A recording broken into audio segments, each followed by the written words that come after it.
First, I want to thank you for inviting me, and I want to thank also my friend Tom and Tim who carried me over here, because I don't have a chance of transportation. I'm a little handicapped and don't drive anymore.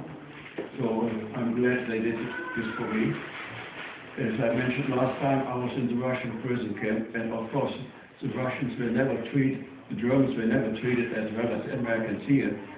And of course, I knew that before, because at my school time we had a teacher who was a Russian prisoner during World War I. And when he talked about his time in Siberia, I said, there's one thing for sure, no matter what happens, I'm not going to Siberia. And the second thing is, when I became a prisoner, the food was so lousy. After 2 days we got the first cup of cabbage soup with the only meat we had was worms crawling in there. I said, no, that's enough, and I decided to escape. And there are 3 of us survivors from the last day of World War II that managed to escape, and 2 made it back to West Germany. So that's, in a shell, the main story. But I want to talk a little bit about the use we had in Germany during those years Hitler was in power. As you know, Hitler was elected legally in 1933. I never could figure out why the Germans would elect an Austrian as German chancellor, but even my dad could not answer that question. But after Hindenburg died in 1934, Hitler took complete power. He became a dictator. And some of the rules were, first, all other parties were forbidden. Only his NSDAP, the National Nazi Party, was in power. Then all children from the age of 10 on had to serve in the Hitler Youth. And women were encouraged to have many children. And if a woman had 4 children, she got a cross like this. If she had had more than 6, she got it in silver. And if she had more than 10, she got it in gold. So everything was towards producing as many boys as possible. Now about the Hitler Youth.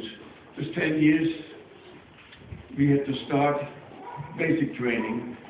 And then this 14 years was the next step. You could choose between getting training in Air Force, and those were trained with gliders. Then some wanted to join the Navy. They got training with paddle boats on those rivers and so on. And those that liked horses, access to horses, could join the mounted Hitler Youth. So that went until they were 18 years. From 18 years on, they had to serve 6 months in the what's called light Arbeitsdienst. And after those 6 months, started the regular military service. So everybody had to join it. If you volunteered, you could choose where you wanted to go. If you did not volunteer, they sent you where they wanted to. I went to a unit called the Yorkshire Lager, which was a family tradition since 1812. Somebody from our family office served in that same unit. General York was the first Prussian general to disobey the orders of his king, because the Prussian king had to send certain thousand soldiers with Napoleon to Russia. And von York made an agreement with the Russian general: don't let us shoot at each other, because we will need our soldiers for the final battle against Napoleon. So those who remember the Battle of Waterloo, Wellington said, I wish it would be night or the Prussians came. So that was basically the Hitler Youth.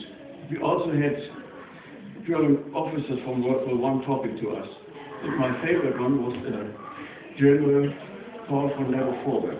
He was the commander of the German soldiers in East Africa, German colony. He had 1,600 German soldiers and 8,000 Askaris, and he fought the entire war against 220,000 British. It was a war run and go. And the amazing part is, since we talk about prisoners, what did he do with his prisoners? He caught a lot of English prisoners. Well, normally, Tito in Yugoslavia, he had some shot. The Mexican also had some shot. But von Lesser-Vorwerk told them, you have to give me your word of honor, you will not fight Germany again, and then he let them go. So that was a very decent way of doing. And in 1980, I was assigned to work in Tanzania, East Africa, and I followed some of these tracks. So these stories I heard are based on stories from those Englishmen that lived through that time. Well, this 16 years after the Battle of Stalingrad, everything changed. Everybody from the age of 16 in high school had to join Luftwaffenhelfer. That means we were attached to an Air Force battery next to our city. In that case, it was Königsberg, and later on we were transferred to Berlin for a short time. But at that time, we had one of our comrades, a common soldier, who in his profession was the German consul in Chicago. And we asked, why did you come as a common soldier? When I came back, I was interviewed about that, and I made the statement, the war against America was a foolishness from Hitler. The Americans can produce more airplanes in one day than we can shoot down in a whole year. So as a punishment, he was sent as a common soldier to an anti-aircraft battery, so he can shoot those planes. But you probably know that our present Pope also was a Luftwaffenhelfer, and well, after that time, we experienced also the first losses. Some of our comrades got killed in a bombing raid, and it was the first time that I stand honor guard at the funeral. And looking into the faces like I look into yours now, and seeing those weeping mothers and sisters, it was tough. It was very tough. And for 16 years going through that. Then the 17 years, the next step was Arbeitsdienst. From the 6 months, that was reduced to 3 months. I was assigned to Lithuania first. We had to watch bridges instead of working with spades like they used to do. We just got a rifle and had to watch those bridges so that nobody would blow them up. And 6 weeks later, I was sent to Riga to be courier for the staff of the Arbeitsdienst in the Baltic countries. So I got to travel a lot in the Baltic countries. The 17 years, I had to go into the army. And with 18 years, the 17 years, we had the first combat experience. With 18 years, I was sent to an officer school. And during that time, the Russians started their offenses at the Vistula. And our whole school in the strength of a battalion was thrown into a breach that the Russians had entered there. We had to fight them back. And for the first time, I saw the misery of refugees, women pushing babies in their baby wagons, and old men pulled his wife on the sled. And then there was one that went the opposite way. We asked him, why are you going that way? He said, I don't want to leave my home. I go back to my home. I want to die there. So it was a very tough time. I was then wounded, sent to Dresden in the hospital. The night before Dresden was bombed out, I was sent to Würzburg. The night before Würzburg was bombed out, I was sent to Bayreuth, to a rehab company.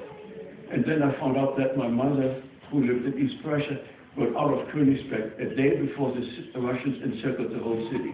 So my brother, sister, and my mother, sister, and brother got out just one day before the Russians closed that ring. They got into West Germany, and it was very unusual at that time. I got a pass for 2 weeks to visit there. But those 2 weeks were not even over yet when the Allied troops had crossed the Rhine and moved into northwest Germany. And I could not go back to my unit. I had 2 choices. Put on civilian clothes and hide for another week and wait till the Allied comes and then do nothing, or fill out my oath as a German soldier like I did and report to the next unit, which happened to be an anti-aircraft battery.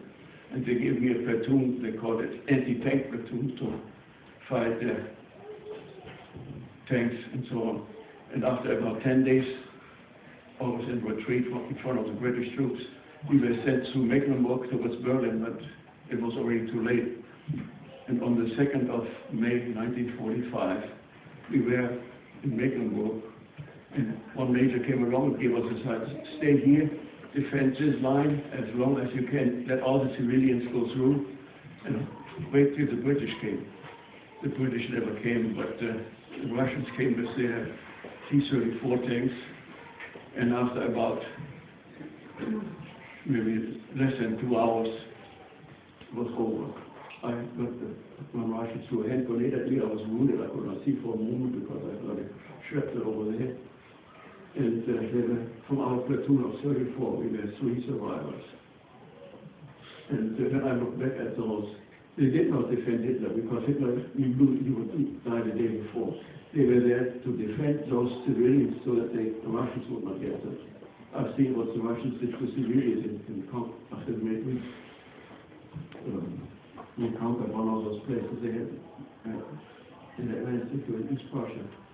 So it is very emotional for me because it brings back things that are very sad in my memory. But as I said, those soldiers died to save civilians from the Russians, not for Hitler, because Hitler was dead.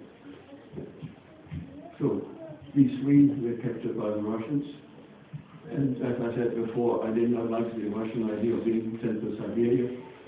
And we first marched. He escaped several times and got caught several times. I could write a book about it, but I couldn't do it. It's too deep in there.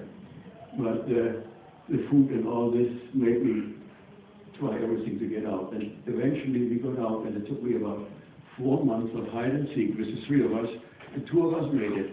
And then, just by chance, there were train loads with wounded German soldiers that the Russians sent back home. And we smuggled on one of these trains and then got into Berlin. And from there we went to our distinct zones. My friend to the American zone because he was from Bavaria. And I went to the British zone because my folks lived in Northwest Germany, near Uelzen. So that escape was adventure. When I came home, I weighed about 85 pounds of skin and bones, and it took me 4 or 5 months to recuperate from all this. I wrote a letter to my friend, and his mother wrote me back that they cannot control him anymore. He sits in one corner and plays his instrument. I don't know if it was a harmonica or a saxophone, or it was the same melody. He was just lost completely. And I thought back, what caused this war? Why can't we live in peace together? And I read then in von Clausewitz's book that war is the consequence of failed politics. I also found out why the Russians neglected us so much, because it was fairly easy for us to escape. I mean, several times we got caught and several times we got away. Then I found out that the Russians were more concerned about their own people. There was that Razor army. I think the professor of history knows who the Razor army was.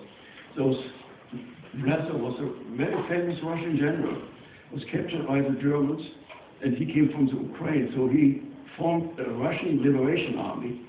And with this liberation army, over 100,000 strong, he joined the German army to fight against his own people in Russia. And they surrendered also to General Patton. And on May 12th, Americans gave order to turn them back to the Russians. And all the soldiers were sent to Siberia. If anyone read Gulag from Solzhenitsyn, he described that none of them lived longer than 6 weeks. They were worked to death. The officers, except the top 10, were all executed on the spot, and the top 10 were sent to Moscow for a show trial and executed about in 1946, about a year after that. So that was the history of our escape. But what I learned from that is that we should work towards peace towards others. And 30 years, the last 30 years in my life, I've devoted to working internationally in different countries to help people in need. And I thought that was about the best I could do. And I think if we can have children and send them exchange students to overseas, so that they make friends with other people, send them to the Peace Corps. I've seen the Peace Corps at work in many different countries, and they are doing an excellent job of promoting American friendship. And this is, I think, what we should do in the future: work for peace and harmony. Thank you.